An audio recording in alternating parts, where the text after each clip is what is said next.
Yes, so guys, and welcome back to a brand new HMS news video. Today we're going to talk about Franco Morbidelli and Yamaha, because it's a rather interesting situation going on over there between them.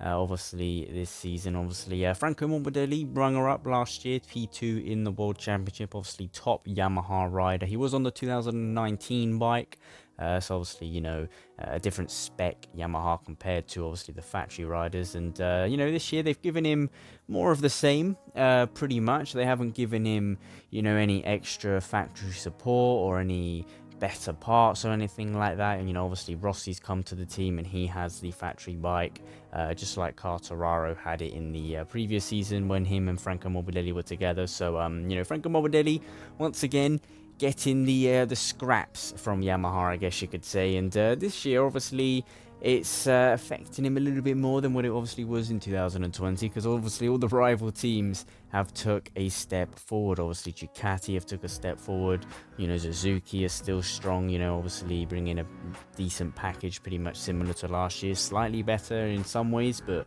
it's a pretty similar package to the previous season. But that's still up there. Obviously Yamaha have took a step forward, I guess you could say, with the factory riders, especially with obviously Quartararo. The bike and him, they seem to be connecting really well at the moment. He did say he has that feeling again, like in 2019, obviously the rookie season, where we saw him, fighting for the podiums quite regularly. So it's good to see. Obviously Yamaha back on form. Obviously Maverick obviously took that first race win. The a couple. The Portimao race didn't exactly go to plan, and obviously the Qatar race, the second one, didn't quite go to maybe his expectation. But he obviously got the first one, the first win, and then Quartararo the next two. And Rossi, yeah, he's struggling obviously, but Franco Morbidelli, the poor guy, he is on the third oldest bike on the grid this year. I think it's the Avintia bike and the Sky VR46 Ducati of Luca Marini and Enea Bastianini. I think it is them two bikes, which are the older ones on the grid, and then obviously it's Franco Morbidelli, and it's very unfortunate. He's obviously come out, he's been vocal about the situation, saying, that he feels like he's last on the list of important matters and stuff throughout the weekend. Obviously we saw him have a lot of problems in the first race, with the electronics and that whole shot system and stuff, and the engine, we saw it smoking a couple of times. So we've seen poor Morbidelli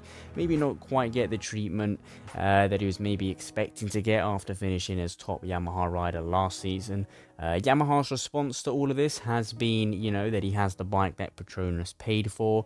Obviously if Petronas, I guess, were willing to pay for two factory bikes, then he would get the bike he wanted. But obviously Petronas is similar to how Ducati kind of used to do it, where they have one factory bike in the satellite team and the other one is a slightly older bike. Obviously Ducati now, with the Pramac team, they have both factory bikes in that team now. So maybe we'll see Petronas maybe do that for next season. Obviously Frankie is looking to get that factory support, so maybe Petronas, obviously we Franco Morbidelli has loads of potential, so maybe they'll be willing to maybe get two factory bikes and have both their riders satisfied. Or maybe obviously we might see Valentino Rossi retire, and then maybe he will get the factory bike and his teammate will get the older bike. Who knows? But it's definitely a little bit disappointing, I guess, for Frankie to be on the 2019 bike still, compared to these rivals, which have obviously made, like I said, a step forward.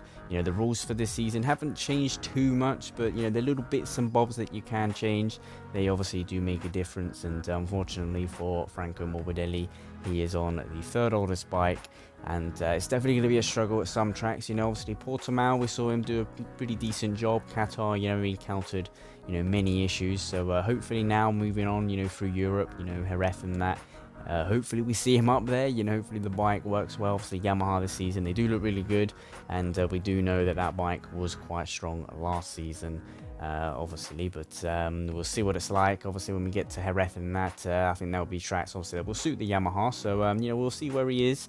Hopefully for his sake, he's slightly further up there. He definitely deserves, I'd say, a factory bike, or at least some factory kind of little parts here so that you can add to his bike, so it'll be like a semi-hybrid kind of satellite factory kind of bike. But yeah, unfortunately for him, he doesn't quite have it. He is looking for it though for next season, to be, you know, obviously hopefully he can get that. If not, you know, he may be looking at other options. There are some rumors saying that he is looking at other options, keeping these options open obviously in case he doesn't get that factory support, which he is looking for. But what do you guys think about it all? Leave it down in the comments. Do you think Franco Morbidelli deserved factory support for this season? You know, I definitely think so. Obviously, P2 in the World Championship, runner-up, top Yamaha rider.